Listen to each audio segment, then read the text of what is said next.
70-এর নির্বাচনের মধ্য দিয়ে যে রেজাল্ট আসলো, সেই রেজাল্ট আসলো টোটালি বাঙালির পক্ষে। যারা রাত্রেবেলায় ঠেলা গাড়ি চালে ঠেলার গাড়ি উপরে শুয়েছিল, যারা টার্মিনালে শুয়েছিল, যারা রিক্সার উপরে শুয়েছিল, তাদেরকে মারল কেন?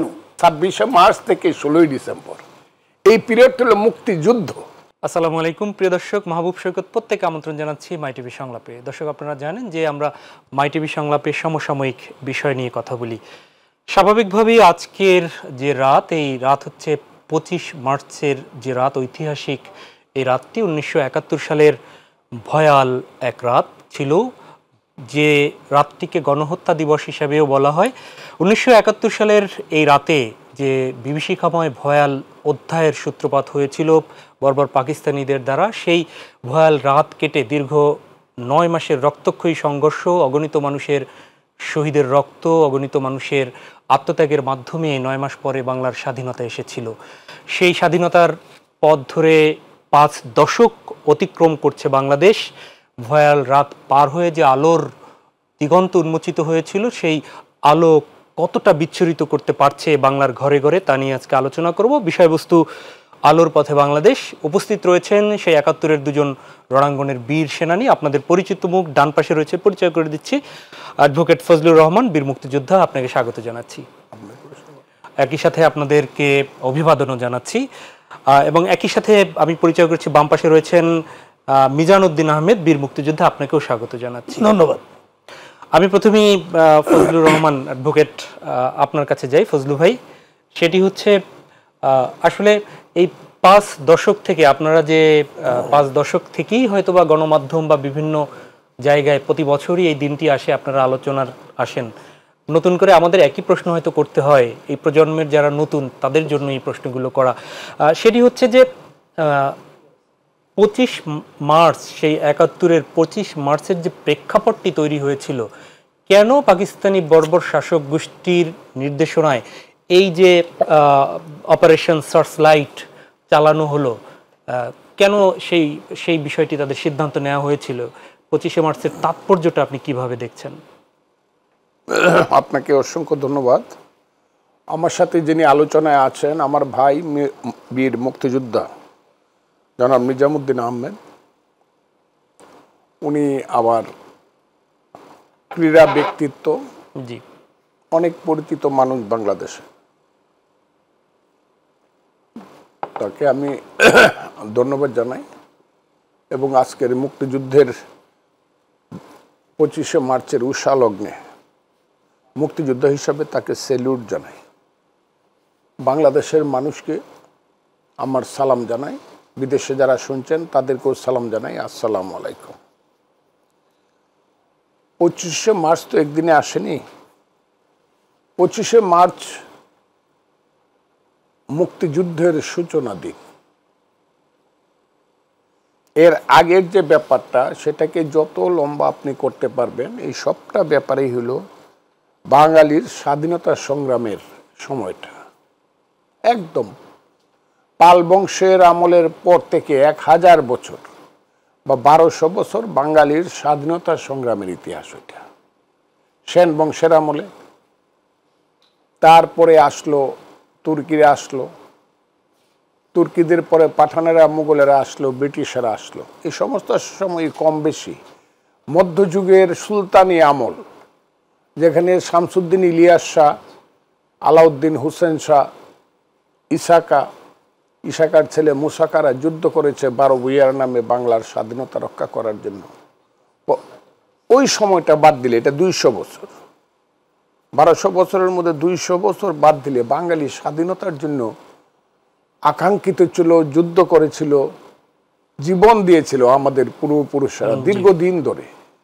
বিশেষ করে ব্রিটিশ আমলে যখন আধুনিকতার ছাপ লাগলো, 1765 খ্রিস্টাব্দের পর থেকে পৃথিবীতে যখন আধুনিক রাজনীতির ছাপ আসলো এবং ব্রিটিশরা যখন 1757 সনে আমাদের দেশ দখল করে নিল, তখনকার মতো করে যখন আমাদের দেশ পরাধীন হয়ে গেল, তখন থেকেই আমাদের মনের যে আকুতি এবং আকাঙ্ক্ষা ছিল যে বাঙালি আবার স্বাধীন হবে। কিন্তু ব্রিটিশরা আমার দেশ লুণ্ঠন করলো। তখন আমার দেশ বলতে শুধু বাংলাদেশ ছিল না, তখন বাংলা বলতে ছিল বাংলা, বিহার, উড়িষ্যা, আজকের বাংলা, বিহার, উড়িষ্যা, এবং তার রাজধানী ছিল মুর্শিদাবাদ।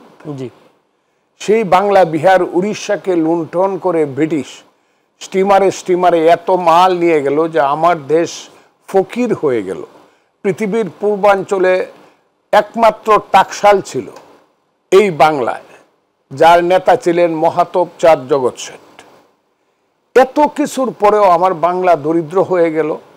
ওই যে ৭৪-এর মন্বন্তর, ১/৩ লোক না খেয়ে মারা গেল, এমন নিষ্ঠুর লুট করলো ১৭৭৪-৭৫ সন পর্যন্ত ব্রিটিশরা ২০ বছর এমন লুণ্ঠন করলো, যে লুণ্ঠনের কারণে অবশ্য তাদের বিচারও হয়েছিল, লর্ড ক্লাইভদের বিচারও হয়েছিল, সেটা ভিন্ন কথা।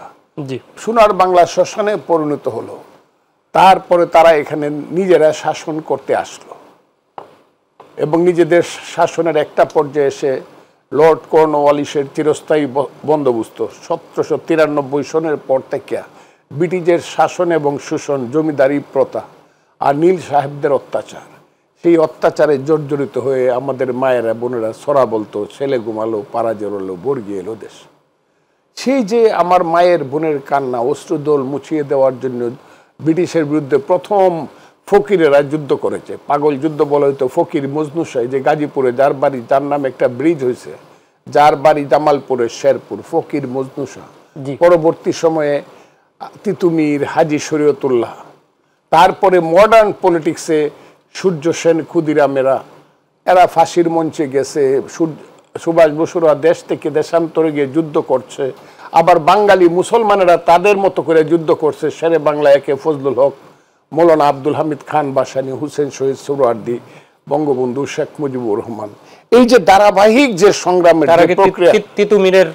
তিতুমির তো বলছি, নাম তো বললামই আমি, হাজী তিতুমির, শরীয়তুল্লাহ নাম তো আমি বললাম। এই যে সংগ্রামের পথ ধরিয়া আমাদের একটা পর্যায়ে এসে একদম ১৯৭১ সনে আমরা পৌঁছলাম। ৭০-এর নির্বাচনের মধ্য দিয়ে যে রেজাল্ট আসলো, সেই রেজাল্ট আসলো টোটালি বাঙালির পক্ষে, আওয়ামী লীগের পক্ষে, নৌকা মার্কার পক্ষে। বঙ্গবন্ধুর নেতৃত্বে সারা পাকিস্তানে আওয়ামী লীগ মেজরিটি হয়ে গেল, যা পাকিস্তানের শাসক গোষ্ঠী ভাবে নাই। কাজে তখন থেকে ভুট্টো এবং ইহিয়া খানরা চক্রান্ত করলো, পাঞ্জাবিরা চক্রান্ত করলো, বাঙালিদের হাতে ক্ষমতা দেওয়া যাবে না। এই যে ক্ষমতা না দেওয়ার যে চক্রান্ত বাঙালিদের হাতে, পার্লামেন্ট ডেকেও ১ মার্চ পার্লামেন্ট বন্ধ করে দেওয়া হলো।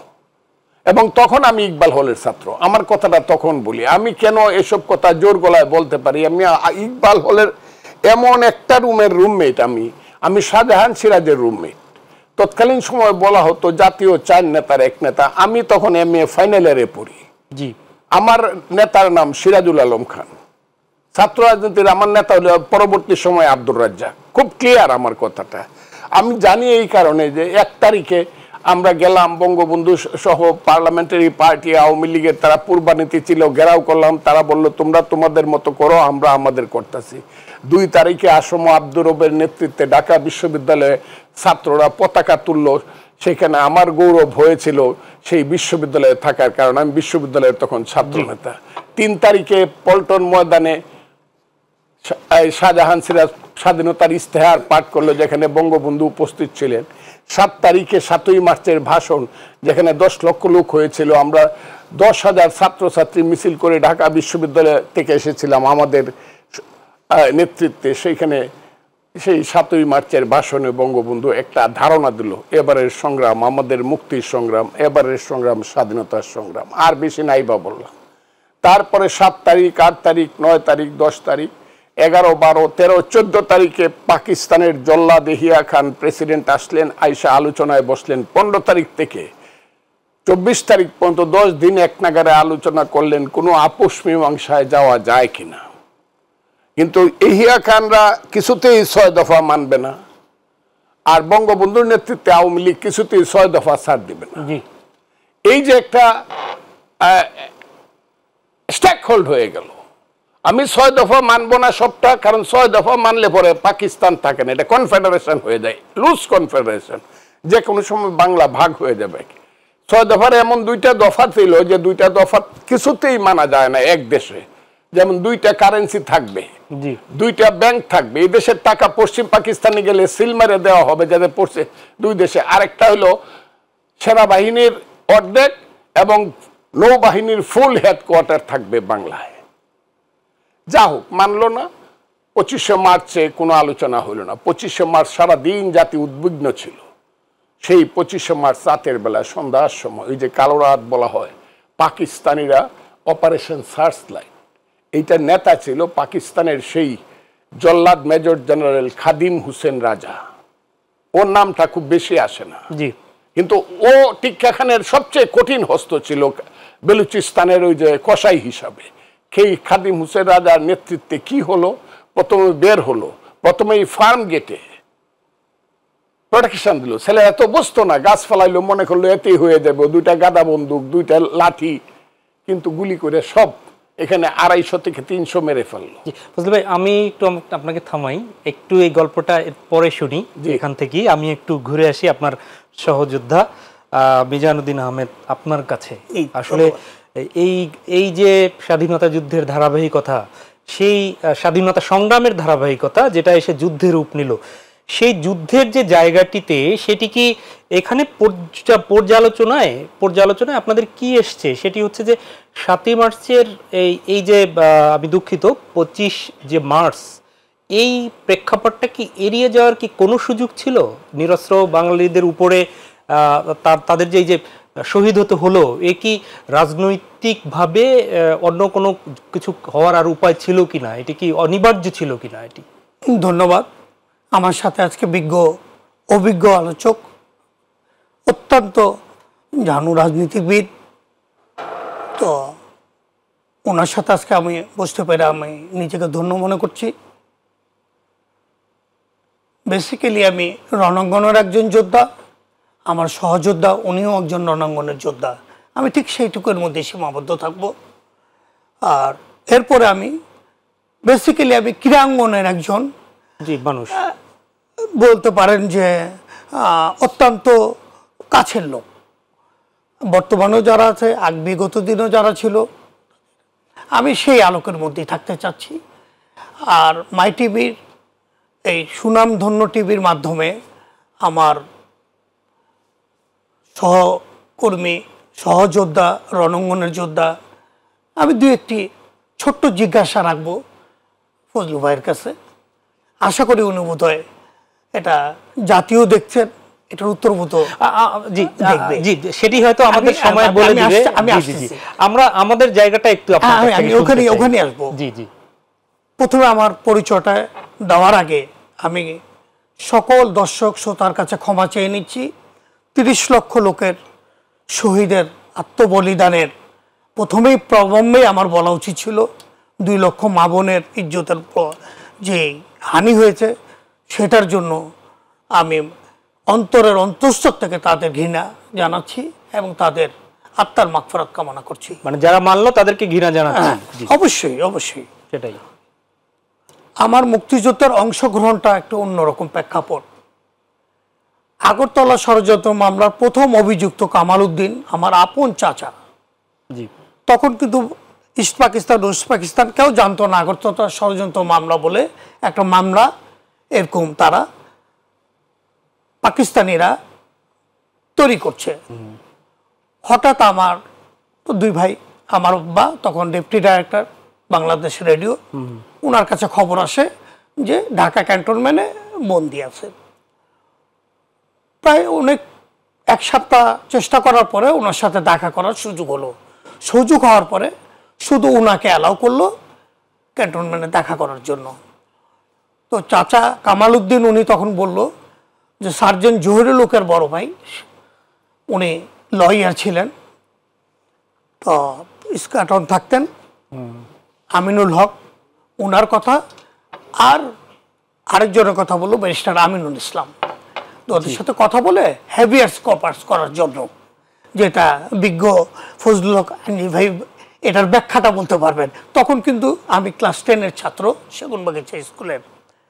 বাবা আমাকে নিয়ে যেত পুরান এয়ারপোর্ট পর্যন্ত, উল্টা সাইডে একটা মার্কেট ছিল, ওই পর্যন্তই যাওয়া আমার। এরপর আর বাবাকে একা এন্ট্রি দিত। তো বাবা যখন আসতো ক্রন্দন করতে করতে আসতো, বলতো কামাল বোধ বাঁচবে না। তো হেভিয়ার্স কর্পোরেশন হওয়ার পরে পরের দিন ইত্তেফাকে বোধ এখনও বোধ ইন্টারনেটে সার্চ দিলে পাবেন যে আমার চাচির নাম দিয়ে হাসিনা মধু, উনি একটা হেভিয়াস কর্পাস করছে কামাল উদ্দিনকে ইমিডিয়েট হাজির করার জন্য। এই শুরু হলো আগরতলা ষড়যন্ত্র মামলার বঙ্গবন্ধুকে 1 নম্বর আসামি এক এক করে ধারাবাহিকিয়া। তখন থেকেই কিন্তু বাবার করন্দন এবং আমার আসা যাওয়া পাকিস্তানিদের উপরে একটা চাপা ক্ষোভ ছিল যে আল্লাহ যদি কোনোদিন সুযোগ দেয় তাহলে এর প্রতিশোধ দেব। সেই আলোকেই ফজলু ভাই যেই প্রবমে ওনার বক্তব্য যেই ধারাবাহিক কথাগুলি বলে গেছেন ওটার সাথে আমি একমত, কারণ উনি রাজনীতিবিদ। আমি আগেই স্বীকার করে আমি খুব ছোট্ট করে জানতে চাই, সেটি হচ্ছে যে এটি আমার প্রশ্ন ছিল, সেটি হচ্ছে যে এই যে অপারেশন সার্চলাইট এটি তো পরিকল্পিত, বেশ সিদ্ধান্ত নিয়ে করেছে, অবশ্যই পরিকল্পিত। তো সেটা কি তৎকালীন যারা রাজনীতিবিদ ছিলেন তারা কি বুঝতে পারেনি যে এই যে আলোচনা চলছিল আর ভেতরে ভেতরে তারা এই প্রস্তুতি নিচ্ছিল, এটি কি তখন বাংলার জনগণ কিংবা রাজনীতিবিদরা বুঝতে পারছিল কিনা? আমার মনে হয় মাই টিভির মাধ্যমে আমি আজকে কোটি কোটি জনসাধারণ যারা দেখছেন তাদের বিবেকের উপরে এবং ফজলু ভাইয়ের মুখ থেকেও আমি কিছু শুনতে চাই। এটা বিরাট গবেষণার ব্যাপার যে অপারেশন সার্চলাইটের যেই আঘাতটা আমরা ঘুমন্ত অবস্থায় যে এটা পাকিস্তানি হানাদাররা কাদের উপরে গিয়েছিল? বঙ্গবন্ধুর উপরে, রাজনীতিবিদদের উপরে, যারা রাত্রেবেলায় ঠেলা গাড়ি চালে ঠেলার গাড়ির উপরে শুয়েছিল, যারা টার্মিনালে শুয়েছিল, যারা রিক্সার উপরে শুয়েছিল, তাদেরকে মারল কেন? আজও কিন্তু এটা গবেষণার বিষয়। জি। 2 নম্বর কথা যে 2 দিন পর হরতাল, আমার সাথে সহকর্মী হিসাবে শেষ দিন পর্যন্ত মৃত্যুর আগ পর্যন্ত ছিলেন তাজউদ্দিন আহমেদের ভাতিজা, আপন ভাতিজা মরহুম নাজমুল কবির। জি। তারা 3 ভাই মুক্তিযোদ্ধা, রেজাউল করিম, নাজমুল করিম, কবির, হুমায়ুন কবির, 3 জনই বাসাবো বাড়ি। তো আমরা কিন্তু 2 মাস আগের থেকেই কিন্তু বাড়ির থেকে আমরা লুকিয়ে থাকতাম, যেহেতু একে তো হলো আমার চাচা আগরতলা ষড়যন্ত্র। আমি একটু আপনাকে থামাই, আমাকে একটা বিরতিতে যেতে হবে, তারপরে হয়তো এই অন্য একটা প্রসঙ্গ হয়তো আসতে হবে। আপনি কি একটু 30 সেকেন্ডের মধ্যে এই গল্প এই কাহিনীটা শেষ করতে পারবেন? তো এর মাঝে হঠাৎ যখন ক্র্যাক ডাউনটা হলো, আমরা 2 বন্ধু গেলাম শাঁখারীপট্টিতে। জি জি। যেই স্মৃতি কোনোদিন মৃত্যুর আগেও ভুলতে পারবো কিনা সন্দিহান। ঠিক শাঁখারীপট্টিতে ঢুকার মন্দিরটার পরেই দেখি একটা মা, তার মার বুকের উপর একটা বাচ্চা, স্তনের মধ্যে মুখ, এবং তার ঠিক চারদিকে ব্যানটের গোল করা একটা চিহ্ন, যে ব্যানট চার্জ করে যে মারছে। সেই স্মৃতিটাকে আমাদেরকে অত্যন্ত মর্মাহত করে। এটা কয় তারিখ? হ্যাঁ, এটা 26 তারিখ। 26 তারিখ ওই যে কারফিউ 2 ঘন্টার জন্য শিথিল করলো, 2 ঘন্টার জন্য শিথিল করলো, লোকজন বের হয়েছে। হ্যাঁ, ওই তখনই, যেহেতু আপনাকে 30 সেকেন্ডের সময় দিচ্ছেন, এই আমি এখনই শেষ করি। তখন দেখে একটা ভ্যাসপা করে মরহুম মেজর জেনারেল নূর নবী উনি যাচ্ছেন। তো নূর নবী ডেকে, যেহেতু আপনার ক্রীড়াঙ্গনের লোক, উনি বলতেছে তোমরা আর আধা ঘন্টাও নাই, কিন্তু তাড়াতাড়ি চলে যাও। তো নূর নবী আপনি কোথায় যাচ্ছেন? উনি যাচ্ছেন প্রতাপ শঙ্কর হাজরা, যিনি ঢাকা মোহামেডান স্পোর্টিং ক্লাবের প্লেয়ার, একাধারে উনি সবাই চিনে এক নামে একজন খেলোয়াড় হিসাবে। দেখেন কি ধরনের একটা আত্মাধিক সম্পর্ক ওখানে, কিন্তু ধর্মীয় অনুশাসন উনি ভ্যাসপা চলে, ওনার ফ্যামিলি কি অবস্থায় আছে সেটা দেখতে গেছে। জি জি। ধন্যবাদ। আলোর পথে বাংলাদেশ শিরোনামে আমরা কথা শুনছিলাম বিরতির আগে মিজানুদ্দিন আহমেদ, বীর মুক্তিযোদ্ধা, আপনার কাছ থেকে। আমরা ফিরছি আরেকজন বীর মুক্তিযোদ্ধা অ্যাডভোকেট ফজলুর রহমান আপনার কাছে। ফজলু ভাই, আমরা যে বিষয়টি আপনার কাছ থেকে জানতে চাই যে সেই কাল রাত অতিক্রম করে যে আলোর পথে ছুটতে হবে এবং বাংলাদেশকে একটি স্বাধীন সার্বভৌম দেশ হিসেবে প্রতিষ্ঠা করতে হবে, দীর্ঘদিনের যে স্বাধীনতার আন্দোলন থেকে স্বাধীনতা যুদ্ধে যে ঝাঁপিয়ে পড়লো, সেই প্রেক্ষাপটটা কিভাবে তৈরি হয়েছিল, সেই প্রেক্ষাপট নিয়ে, ইতিহাস নিয়ে কিন্তু জানার আগ্রহ এখনো। সঠিক কোনটা বেঠিক কোনটা এই নিয়ে এখনো কথা আসে। আপনি এই প্রশ্নটা জিজ্ঞাসা করেছেন, সেই কারণে আপনাকে ধন্যবাদ।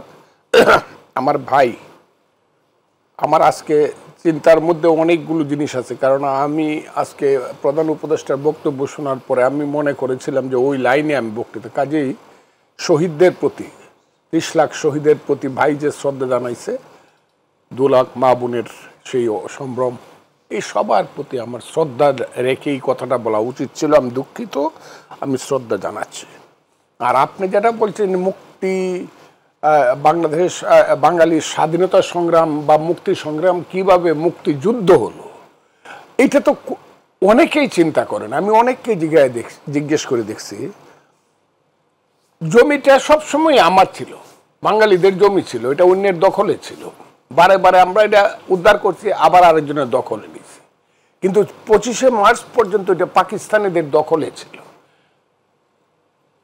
আমি যখন 26শে মার্চের স্বাধীনতার ঘোষণা দিলাম, তখন সেই দখল মুক্ত করার জন্য আমি যুদ্ধে গেলাম, লাঠি সোটা নিয়ে, রাইফেল নিয়ে যুদ্ধে গেলাম। এই কারণে স্বাধীনতা সংগ্রাম বা মুক্তি সংগ্রাম আর মুক্তিযুদ্ধ, এই 9টা মাস, 26শে মার্চ থেকে 16ই ডিসেম্বর, এই পিরিয়ড হলো মুক্তিযুদ্ধ, সশস্ত্র বাঙালির সশস্ত্র মুক্তিযুদ্ধ। আর এটা হলো সংগ্রাম, টোটালটা সংগ্রাম।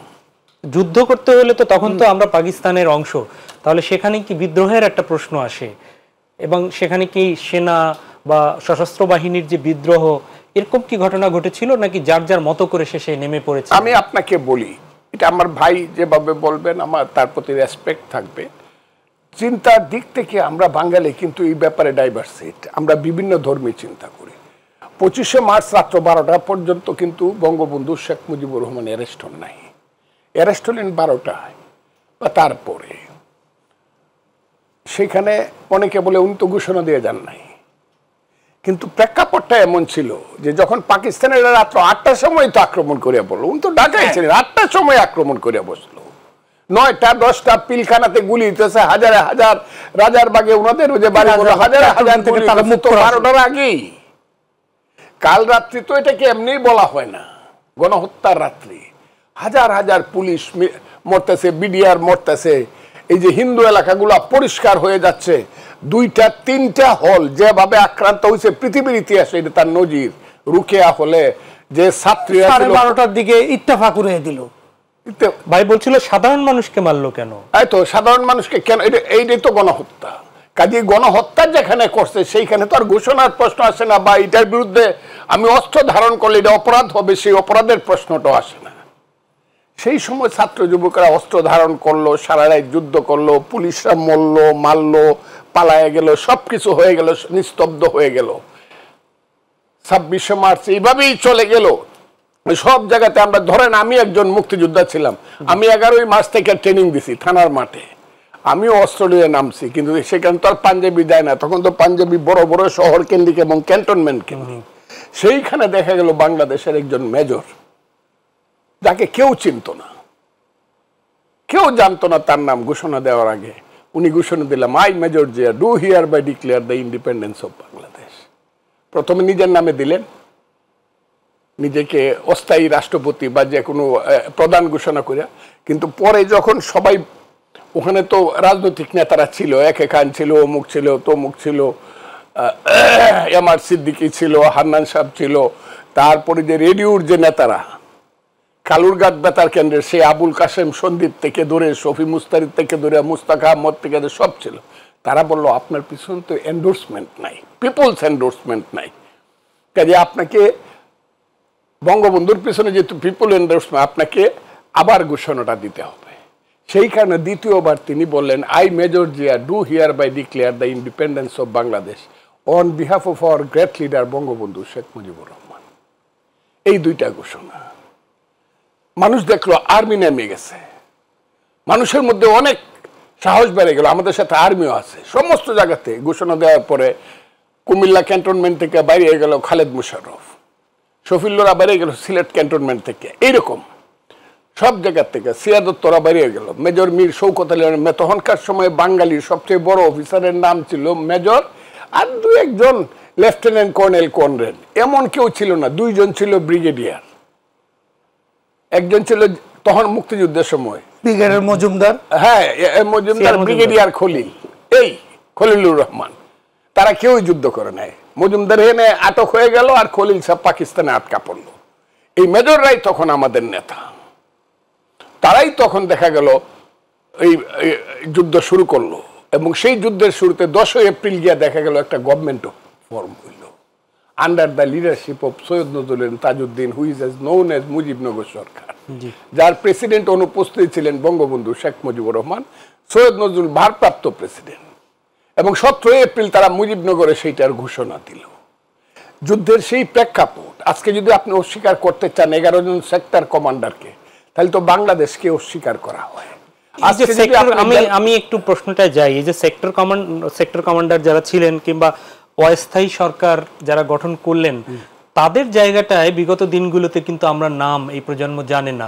সেই দায়ভারটা বা সেই দৈন্যতাটা কাদের, সেই প্রশ্ন আপনার কাছে থাকবে। আমি একটু মিজানুদ্দিন আহমেদ আপনার কাছে ঘুরে আসি, আপনি কি এই কথার সাথে কোনো কিছু যোগ করতে চান?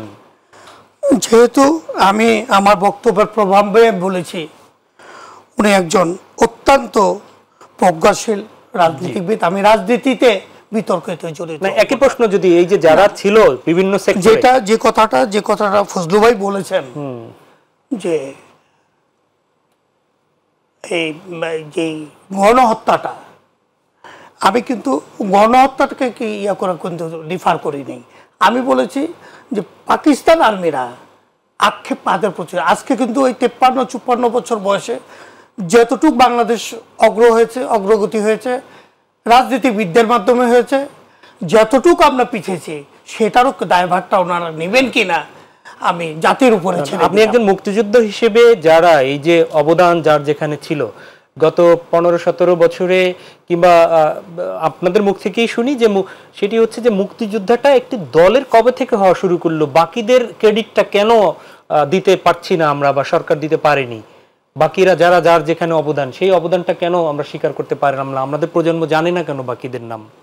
আমরা দিতে পারি নাই, এটা আমরা যা মনে হচ্ছে যে আমরা আমাদের ভিতরে যে ন্যাশনাল ফিলিংসটা এটা অত্যন্ত কম। যে কারণে আজকে যদি আমাদের এই যুদ্ধটা যদি 9 মাসের না হয়ে যদি আরও দীর্ঘমেয়াদী হতো, তাহলে বোধহয় আজকে আমরা এই প্রশ্নের সম্মুখীন হতাম না। আজকে অনেকেই বলেন যে আপনারা যারা মুক্তিযুদ্ধে গেলেন, আপনারা তো এক একজন, কেউ মন্ত্রী হয়েছেন, কেউ ইয়ে হয়েছেন, আমার কলিগরা অনেকরা হয়েছে, কিন্তু এইসব জায়গায় আমরা কি মুক্তিযোদ্ধাদের ওয়েলফেয়ারের কথা কিংবা তাদের কথা, যেই 9 মাসে, যেমন ফজলু ভাইয়ের কিশোরগঞ্জের ফজলু ভাই বলতে পারবে, আমি বুকে হাত দিয়ে বলতে পারে যে ওনার সমস্ত ট্রুপসের নাম সঠিক তালিকায় লিপিবদ্ধ করতে। তালিকার কথা ভিন্ন, মুক্তিযুদ্ধে যারা অবদান রেখেছিল বঙ্গবন্ধুর সাথে কিংবা এই যে মেজর জিয়াউর শহীদ জিয়ার সাথে, এই সবার স্বীকৃতিগুলো কি এসেছে বাংলাদেশের সব মানুষগুলো কি জানে না? কেন এখানে কেন না? এখানেই হয় নাই। আমার মনে হচ্ছে যে বাঙালি যে আমরা যে জাগ্রত জাতি, সে স্পৃহাটা পৃথিবীর আনাচে কানাচে সর্বধর্মের লোকেই জানে যে বাঙালি যদি একবার জাগ্রত হয় এদেরকে দাবায় রাখতে পারবে না। সেই কারণেই কিন্তু এই পলিটিক্সের মধ্যে আমরা বোধহয় ঘুরপাক খাচ্ছি। আমি ফিরতে চাই অ্যাডভোকেট ফজলুর রহমান আপনার কাছে। প্রশ্ন সুনির্দিষ্ট, আলোর পথে দেশ কতটা আগালো 5 দশক পরে? মাঝখানে আবার 24-এর সেই অভ্যুত্থান হলো, আবারও রক্ত ঝরলো, কতটা আগালো, কতটা স্বপ্ন দেখছেন এই দেশকে নিয়ে? আমি প্রথমে আগানোটাই বলি। আগানোটা হলো আগাইছে অনেক। 70 সনে 71 সনে বাঙালি কোনো কোটিপতি ছিল না। 2 জনকে বলা হয়তো কোটিপতি, 1 কোটি করে টাকা আছে। একজন জহুরুল ইসলাম, আরেকজন একে খান চিটাগাঙ্গের, আরেকজন আমার কিশোরগঞ্জ। আর বাঙালির কোনো কোটিপতি ছিল না, বাঙালির কোনো ব্যাংক ছিল না। এখন লুটপাট হোক আর যাই হোক, সমস্ত ব্যাংক কিন্তু বাঙালির সন্তানের। বাঙালির কোনো জেনারেল ছিল না, কর্নেল হয়ে উসমানির মতো লোককে রিটায়ার করতেছে। সেই বাঙালির এখন জেনারেল আছে, লেফটেন্যান্ট জেনারেল, গন্ডায় গন্ডায় আছে, শত শত মেজর, জেনারেল, ব্রিগেডিয়ার জেনারেল আছে, বাঙালির সন্তান। হ্যাঁ, বাঙালির কোনো ধরনের ব্যবসায় বাণিজ্যে, এই যে সারা পৃথিবীব্যাপী, এই যে এখন যে ফুটবল খেলতেছে আজকে, এখন শিলংয়ে আজকে ফুটবল খেলা হইতেছে, ভারতের সঙ্গে বাংলাদেশ খেলতেছে। যদি পাকিস্তান থাকতো তাহলে মাখরানিরা খেলতো, আমাদের বাঙালি দুইটা ছেলে এখানে রাখতো বল টুকায়া দিবার লাগে। পাই নাই কি ভাই, পাইছি নাকি বাঙালির ছেলে? এখন সারা পৃথিবীতে বাঙালির মেয়েরা এশিয়াতে ফার্স্ট হয় ফুটবল খেলায়, পাইছি অনেক। 375 কোটি টাকার বাজেট ছিল 70 সনে, তাজউদ্দিন সাহেবের 72 সনের বাজেট ছিল 750 কোটি টাকা, আর এখন বাজেট হয়েছে 7 লক্ষ কোটি টাকা। পাইছি তো বাঙালির ছেলে। হারাইছি কি? হারাইছি হইল প্রথম দিনে ট্রেনটা ভুল পথে উঠছে বলে আমি বলছি, যদিও সেই আমার নেতা বঙ্গবন্ধু শেখ মুজিব ট্রেনটাকে তুলছিল, এটা আমি সবসময় বলি। ট্রেনটা ভুল পথে চলছিল। আরো বেশি পরিশুদ্ধ হয়ে রাজনীতি এই দেশে চলতে পারত যদি প্রথম একটা জাতীয় সরকার হইতো, 3 থেকে 5 বছর জাতীয় সরকার থাকতো, তারপরে যদি দেশ চলতে থাকতো সেই পথে, তাহলে এই যে রাজনীতির যে গন্ডগোল গুলা হয়েছে, ক্রিয়া প্রক্রিয়া গুলা হয়েছে, নিজেদের মধ্যে যে বিবাদ হয়েছে, বিভেদ হয়েছে, সেই বিবাদ গুলা যদি না হইতো তাহলে দেশ আরো বেশি আগাইতে পারত। অনেক ধন্যবাদ। আমি শেষ কথাটা বলি, আর 24-এর যে কথাটা বলছেন এটা আরেকদিন আমাকে জিজ্ঞাসা করেন, কারণ 71-এর সঙ্গে 24-এর কোনো তুলনা হয় না। আমরাও তুলনা করছি না এবং হয় না, 71 অনেক বড় জিনিস। আমি একদমই ছোট্ট করে মিজানুদ্দিন আহমেদ, আপনার কাছে জানতে চাই, আপনি একজন মুক্তিযোদ্ধা হিসেবে এখন যে প্রজন্ম, সেই প্রজন্মের কাছে আপনার প্রত্যাশাটা কি? এটি একদমই ছোট্ট। আমার প্রজন্মের কাছে প্রত্যাশা একটাই, আমরা যে 71 সনে যে ট্রেনিং নিয়েছি, যে ওস্তাদদের কাছে, তাদের হাইয়েস্ট র্যাঙ্ক ছিল হাবিলদার, সুবেদার, ওনাদেরকে যে শ্রদ্ধার চোখে দেখতাম, আজও অবধি ওই শ্রদ্ধার চোখেই দেখি, শ্রদ্ধার চোখেই আমরা স্মরণ করি ওনাদেরকে আজও অবধি। আমাদের নতুন প্রজন্মের কাছে একটাই ইয়া থাকবে, আজকের জাতির অতন্ত্র প্রহরী কিন্তু একমাত্র সেনাবাহিনী, সেটার উপরে নির্ভর করেই কিন্তু আমরা যুদ্ধ করেছি। ওনাদের ট্রেনিং, ওনাদের এই কিন্তু আজও আমরা প্রতিটা আর্মসের, কার্টন হ্যান্ডেল বলেন, এক্সপ্লোসিভের বলেন, প্রতিটা এখনো আমাদের কাছে নখদর্পণে মুখস্থ। ওস্তাদরা আমরা এরকমভাবে শিখিয়েছে। সেই শ্রদ্ধাবোধটুক আবার ফিরে আসুক, দেশ নিরাপদ একটা জায়গায় থাকুক। আর একটি কথা না বললেই নয়, দুঃখের সাথে বলতে হয়, মৃত্যুর আগে একটি ফুল দিয়ে সম্মান করুন, যদি না পারেন অন্তত বেজ্জুত করেন না। মৃত্যুর পরে টনে টনে ফুল আর এই বিগল সেই মৃত ব্যক্তির কানে যাবে না। আজকে মাই টিভির এই সুনামধন্য টেলিভিশনের মাধ্যমে বিশিষ্ট রাজনীতিবিদ, ওনার মাধ্যমে আমি ওনাকে বলবো যে উনি প্রায় টকশোতে থাকেন, এই আহ্বানটা যাতে করে যায়, জীবদ্দশায় সম্মানটুকু জানাক এবং সঠিক ক্রিয়াটা হোক। অনেক ধন্যবাদ মিজানুদ্দিন আহমেদ, এবং অসংখ্য ধন্যবাদ অ্যাডভোকেট ফজলুর রহমান, এবং আবারও আপনাদের প্রতি স্যালুট। প্রিয় দর্শক, এই ছিল আমাদের আজকের আয়োজন। দেখা হবে পরবর্তীতে। আমরাও প্রত্যাশা করছি এই বীর সেনানীরা যে প্রত্যাশা নিয়ে নতুন একটি দেশ এনেছিল, নতুন একটি মানচিত্র ভূখণ্ড আমাদের দিয়ে গিয়েছে, সেখানে আমরা যারা এই প্রজন্ম আছি তারা তাদের প্রত্যাশা পূরণ করি, কল্যাণমূলক বাংলাদেশ গড়তে আসুন। এজন্য যে যার জায়গা থেকে একটু হলেও ইতিবাচক ভূমিকা পালন করি। আল্লাহ হাফেজ।